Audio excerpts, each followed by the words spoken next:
வணக்கம் நண்பர்களே. நாம மறக்க முடியாத ஒரு பெரிய விஷயமா நடந்திருக்கிறது அப்படிங்கிறது வயநாடு.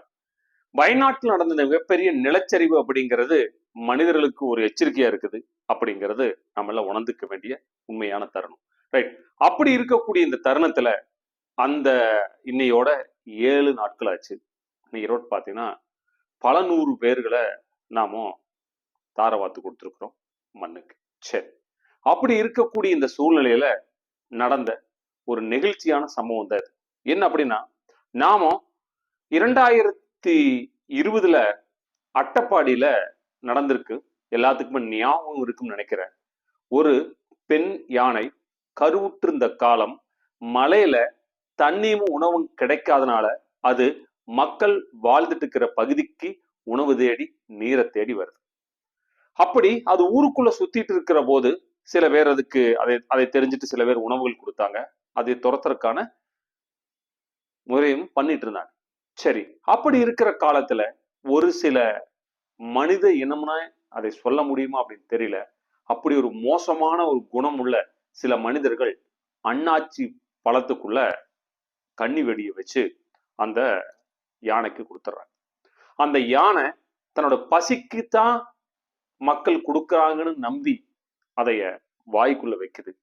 வாய்க்குள்ள வச்சு அதை மெல்ற போது அது வெடிச்சிருது. வெடிச்ச உடனே அந்த பெண் யானையோட நாக்கு, ஒரு சைடு தாடை, இது எல்லாமே பிஞ்சு விழுந்துருது. வலி தாங்க முடியாம யானை சத்தம் போடுது. அந்த யானை வந்த கோபம் இது எல்லாம் அடக்கிட்டு போய் ஒரு தண்ணிக்குள்ள போய் அந்த பக்கத்துல இருந்த ஒரு தண்ணிக்குள்ள போய் நிக்குது. அப்படியே 2 நாளா நிக்குது. கொஞ்சம் கொஞ்சமா அந்த யானை ரத்தம் வந்து அந்த தண்ணிக்குள்ள கலந்து அந்த இடமே சிவப்பாயிருச்சு. நம்ம எல்லாருமே பார்த்திருப்போம். அந்த யானை அந்த தண்ணியை விட்டு வரவே இல்லை. எல்லாரும் முயற்சி பண்ணி பார்த்தாங்க. தண்ணி விட்டு வரவே இல்லை. கடைசியா அது தண்ணிக்குள்ளேயே அந்த யானையும் அந்த வயிற்றுக்குள்ள இருந்த குட்டியும் 2மே இறந்துருச்சு. இது மிகப்பெரிய மனித குணத்துக்கே ஒரு மிருகத்தனமான ஒரு செய்த செயல் அப்படின்னு எல்லாருமே சோசியல் மீடியால பார்த்தோம். அப்படி இருந்த அந்த காலத்துல ஆனா இப்போ 2024 அதே யானை தான் 2 உயிர்களை காப்பாத்திக்குதுன்னு சொன்னா இது எவ்வளவு பெரிய ஒரு வியப்புத்தக்க விஷயமா இருக்கு. ஆமா, அப்படி நடந்ததுதான் வயநாட்டுல ஒரு விஷயம். என்ன அப்படின்னா, 14 வயசுல டீ எஸ்டேட்டுக்கு தேயிலை தோட்டத்துக்கு வேலைக்கு போறவங்க சுஜாதா உப்ப அவங்க பாட்டியா இருக்காங்க. அவங்களோட மகன் சுஜிதா, அவங்களோட கணவனோட பேரு குட்டன். அப்போ சுஜிதாவுக்கு மேரேஜ் ஆகுது. அவங்களுக்கு 2 குழந்தைகள் பிறக்கிறாங்க.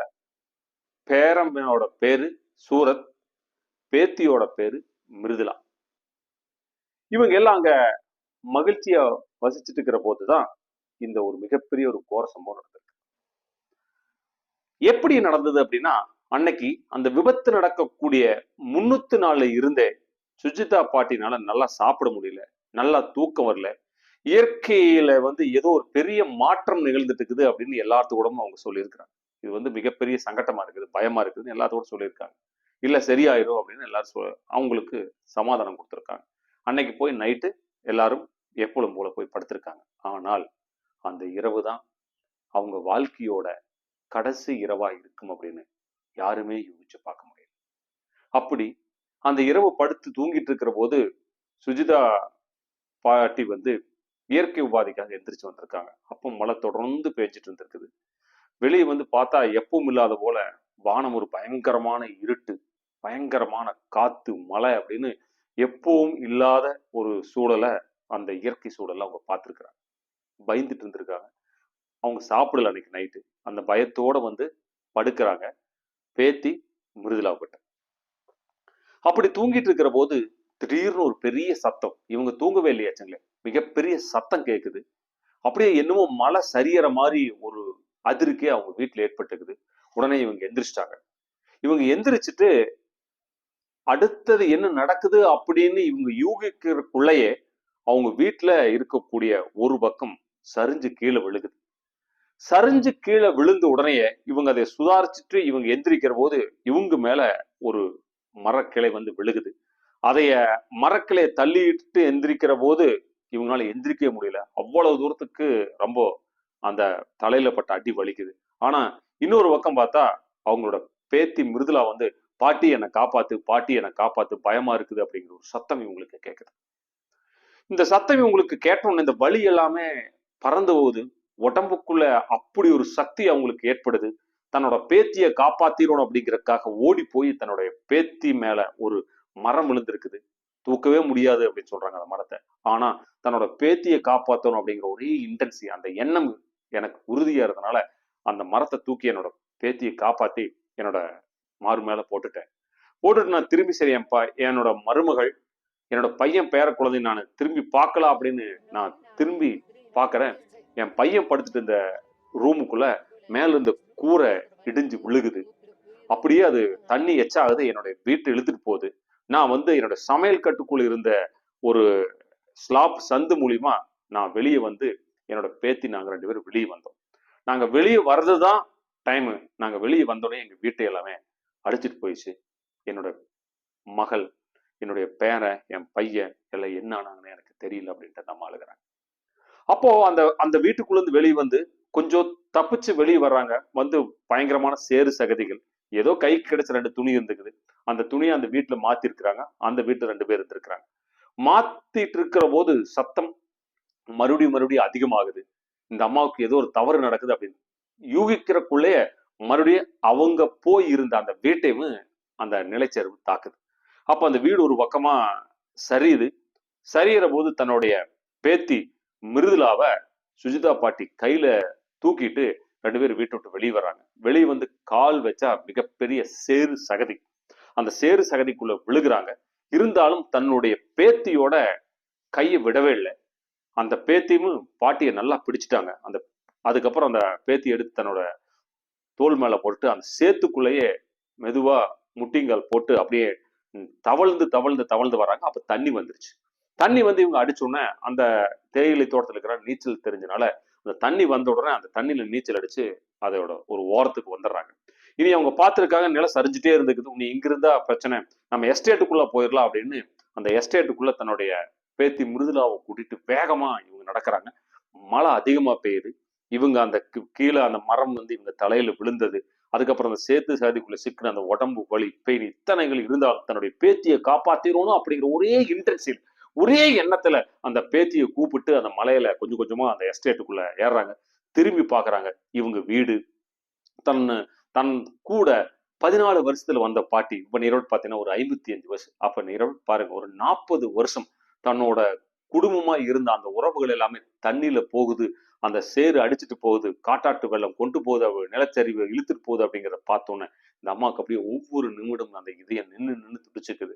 ஆனா இருந்தாலும் அந்த பாட்டி பயமா இருக்குது அப்படின்னு அந்த பேத்தி மிருதுலா சொல்ற போது எதுவும் பயப்படாதா அப்படின்னு அந்த எஸ்டேட்டுக்குள்ள கூட்டிட்டு போயிட்டே இருக்கிறாங்க. அந்த எஸ்டேட்டுக்குள்ள கூட்டிட்டு போய் ஒரு சமதள, அந்த அம்மா தான் அங்கேயே இருக்கிறனால ஒரு சமதள பிரதேசத்துக்கு கூட்டிட்டு போறாங்க. ஒரு பெரிய மரத்துக்கடியே போய் 2 பேரும் உட்கார்றாங்க. அந்த 2 பேரும் உட்கார்ந்துட்டு திரும்பி பார்த்தா அங்க ஒரு 3 அடியில ஒரு மிகப்பெரிய தந்தத்தோட காதுகள் பெருசா ஒரு 10 அடிக்கு பக்கத்துல இருக்கக்கூடிய ஒரு மிகப்பெரிய ஒரு காட்டு யானை அங்க நிக்குது. அது கூட 2 பெண் யானைகளும் நிக்குது. அந்த யானைகள் இவங்களை பாக்குது. இவங்களும் அதை பார்த்துட்டாங்க. நல்லாவே இந்த அம்மாவுக்கு தெரியும். உடனே இந்த அம்மா என்ன செய்யறாங்க அப்படின்னா அந்த யானை கிட்ட ப்ரே பண்றாங்க. நான் உயிரோட இருக்கணும். நான் கட்டிய வீடு இல்லை, என்னுடைய சொந்த பந்தம் இல்லை, என்னுடைய உறவுகள் இல்லை, யாருமே எனக்கு இல்ல பரவாயில்ல. ஆனா என்னுடைய பேத்தி, இந்த குழந்தைக்கு நான் ஒருத்தி தான் உறவா இருக்கிறேன், உயிரா இருக்கிறேன். அதனால தயவு செய்து எங்களை முதிச்சிடாதீங்க அப்படின்னு அந்த யானைக்கு முன்னாடி அந்த அம்மா மண்டி போட்டு ப்ரே பண்ணாங்க அப்படின்னு பேட்டியில கொடுத்துருக்காங்க. நம்ம அதை பார்க்க போறோம். அந்த ப்ரே பண்றாங்க, அதை வேண்டாங்க. உடனே அந்த அந்த யானை அந்த அம்மா சொன்னதை அந்த யானைக்கு எப்படி அந்த அம்மாவோட பாசம் தெரிஞ்சது அப்படின்னு தெரியல. அந்த அம்மா சொல்லிக்கிறாங்க, நான் சிறு சிறந்த யானைகளை இந்த தோட்டத்துக்குள்ள பார்த்திருக்கிறேன், அதோட பேசியிருக்கிற அப்படிங்கிற மாதிரி அந்த அம்மா அந்த பேட்டியில் சொல்றாங்க. உடனே அந்த யானைகளை வந்து அதை சரி அப்படிங்கிற மாதிரி அதுக்காக தலையை அசைச்சிட்டு தன்னோட காதுகளை அப்படியே அது வீசியிருக்கு. அதுக்கப்புறம் அந்த பேத்தி அந்த பயத்துல அந்த அம்மாவோட மடியில படுத்து அந்த பேத்தி தூங்கிட்டாங்க. இந்த அம்மா முடிச்சுட்டே இருந்திருக்கிறாங்க. அந்த யானை பக்கத்துல வந்து அந்த மலைச்சாரல் படாம நின்று இருக்குது. எவ்வளவு ஒரு விஷயம் பாரு. காலை இது எல்லாமே நைட் 2 மணிக்கு நடந்தது. இந்த அம்மா பேத்தியை கூட்டு தப்பிச்சு போறது மணி 4 ஆயிருது. அந்த மின்னல், இடி மின்னல் வருது. அந்த மின்னல் பார்த்தா அந்த யானையோட கண்கள்ல இருந்து கண்ணீர் விழுகுதாம். அந்த யானை அந்த அளவுக்கு அழுது அந்த அம்மாவையும் அந்த பேத்தி காப்பாத்திக்குது அப்படிங்கிற போது என்ன ஒரு ஒரு மனித நேயம். ஐந்தறிவுள்ள ஜீவன்களுக்கு இவ்வளவு மனித நேயமா? அப்ப நம்மளுக்கெல்லாம் மனித நேயம் எங்கேங்க போச்சு? அந்த யானை ஒரு அம்மா பேசற கூடிய அந்த வார்த்தைகளை உணர்ந்து அவங்க ஏதோ ரொம்ப சிக்கல் இருக்கிறாங்க, ரொம்ப கஷ்டத்துல இருக்கிறாங்க, நாம அவங்களை டிஸ்டர்ப் பண்ணக்கூடாதுங்கிற இந்த ஐந்தறிவு உள்ள அந்த யானைக்கு இந்த உணர்வு யாருங்க கொடுத்தது? என்ன ஒரு விஷயம். அப்படியே அந்த 3 யானைகளும் அவங்களை சுத்தி நின்று காலையில கொஞ்சம் கொஞ்சமா வெடிகிற போது சில பேர் இங்கிருந்து மேலே போயிருக்கிறாங்க ஆட்கள் சொல்லும் போது அவங்களை தேடி இராணுவமும் அங்க இருக்கக்கூடிய ஊர் மக்களும் வர்றாங்க. அந்த வர ஊர் மக்கள் வர்ற சத்தம் கேட்டோன்னே இந்த பாட்டியம்மா சத்தம் போட்டிருக்க, நாங்க இங்க இருக்கிறோம் இங்க இருக்கிறவங்க. அந்த யானைகள் அவங்கள பார்த்துருக்குது ஊர் மக்களும் அந்த யானைகளை பார்த்துருக்குறாங்க. அந்த ஊர் மக்களை பார்த்தோன்னு அவங்க பக்கத்துல வர அந்த யானைகள் இனி அந்த அம்மாவும் அந்த பேத்தியும் பாதுகாப்பா இருக்கிறாங்க, நாம போயிடலாம் அப்படிங்கிற மாதிரி திரும்பி அந்த பாட்டியை பார்த்துட்டு அந்த ஆண் யானையும் 2 பெண் யானைகளும் காட்டுக்குள்ள போனதை அந்த பாட்டி சொல்லி அழுகிறாங்க. அப்போ எவ்வளவு பெரிய ஒரு மனித நேயம் இருக்குது பாருங்க. நன்றி நண்பர்களே. இந்த பதிவு உங்களுக்கு பிடிச்சிருந்தா நம்மளுடைய சேனலை சப்ஸ்கிரைப் பண்ணுங்க, ஷேர் பண்ணுங்க, லைக் பண்ணுங்க. தயவு செய்து மேம்பட்ட உங்களுடைய கருத்துக்களை தயவு செய்து கமெண்ட் பாக்ஸில் தெரிவிங்க. நன்றி நண்பர்களே. இதே போல இன்னொரு பதிவில் நான் உங்களை சந்திக்கிறேன். நன்றி.